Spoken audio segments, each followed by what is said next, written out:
আসসালামু আলাইকুম, কেমন আছো সবাই? আমি আজকে করছি একদম অতি পুরাতন খাবার। মা নানিদেরকে আমি দেখেছি ছোট সময় রান্না করতে টাকি মাছ দিয়ে লাউ ঘন্ট। টাকি মাছ দিয়ে এভাবে লাউ ঘন্ট করলে খেতে কিন্তু বেশ লাগে। রান্নার সময় হঠাৎ করে মনে হলো পুরানো দিনের কথা, যার মাকে তো দেখেছি ছোট সময় এভাবে টাকি মাছ দিয়ে লাউ ঘন্ট করতে।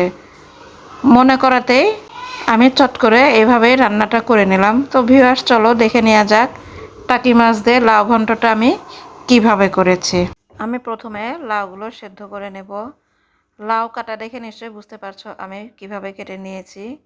দিয়ে দিলাম লবণ, হলুদের গুঁড়া, মরিচের গুঁড়া, ধনিয়ার গুঁড়া, আদা বাটা এবং রসুন বাটা দিয়ে আমি ভালোভাবে নেড়ে মশলাগুলো লাউয়ের সঙ্গে মিশিয়ে নিয়ে লো ফ্লেমে ঢেকে দিব। আমি এইভাবে আমার মাকে দেখতাম ছোট সময় রান্না করতে। এখন আমি এটাকে ঢেকে দেব কিছুক্ষণের জন্য লো ফ্লেমে রেখে। ফিরে এলাম কিছুক্ষণ পর। লাউ থেকে কিন্তু যথেষ্ট পানি ছেড়ে দিয়েছে। এখন আমি এখানে দিয়ে দেব টাকি মাছগুলো। টাকি মাছ আমি আলাদা রান্না বা সেদ্ধ করে নিয়ে নিই। আমি লাউর মধ্যে দিয়েই টাকি মাছগুলো সেদ্ধ করে নেব। এতে করে মাছের স্বাদটা বা মাছের ঘ্রাণটাও লাউয়ের সঙ্গে মিশে যাবে। ঢেকে দিলাম আবারও। ফিরে এলাম আবারও অল্প কিছুক্ষণ পর। লাউটা মোটামুটি সেদ্ধ হয়ে গিয়েছে আর মাছটাও সুন্দরভাবে সেদ্ধ হয়ে গিয়েছে। এখন আমি মাছগুলো আধা ভাঙা করে দিব। লাউর সঙ্গে আমি সুন্দরভাবে মিশিয়ে নেব আধা ভাঙা করে।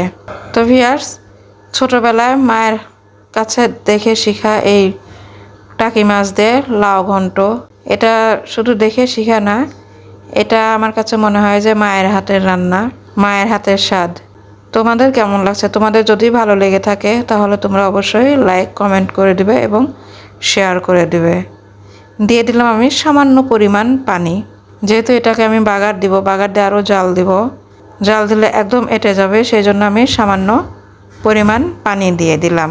দিয়ে দিচ্ছি এখানে আমি 3-4টা কাঁচামরিচ। কাঁচামরিচটা আমি একটু পরেই দিলাম, কারণ মরিচটা অনেক ঝাল। আগে থেকে দিলে ঝালটা বেশি হয়ে যায়। পরিমাণ মতন তেল দিয়ে, তেল গরম হলে দিয়ে দিলাম একটা শুকনো মরিচ আর একটা তেজপাতা। এখন আমি দিয়ে দেব রসুন কুচি এবং পেঁয়াজ কুচি। এটা আমি সুন্দর ব্রাউন কালার করে ভেজে নিয়ে আমি লাউ ঘন্টের মধ্যে দিয়ে দেব। এখন আমি পেঁয়াজ বেরেস্তাটা লাউ ঘন্টের মধ্যে দিয়ে দিচ্ছি। আমি এটা দিয়ে লাউর সঙ্গে খুব ভালোভাবে নেড়ে চেড়ে মিশিয়ে নেব। ভিউয়ার্স, খুবই সুন্দর কিন্তু একটা ফ্লেভার বের হয়েছে। তোমরা যদি এই লাউ ঘন্টটা করে থাকো তাহলে বুঝতে পারবে যে বাগারটা দেওয়ার পরে আরও কত সুন্দর ঘ্রাণ বের হয়েছে।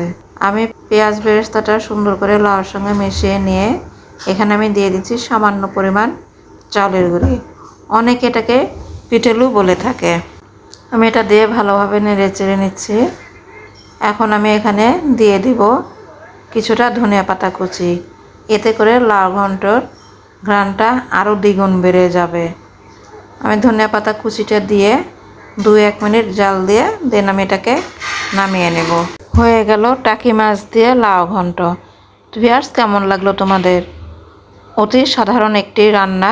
তোমরা অবশ্যই লাইক কমেন্ট করে জানাবে। আর আমার চ্যানেলে নতুন হয়ে থাকলে প্লিজ সাবস্ক্রাইব করে পাশের বেল আইকনটি বাজিয়ে দেবে। ধন্যবাদ।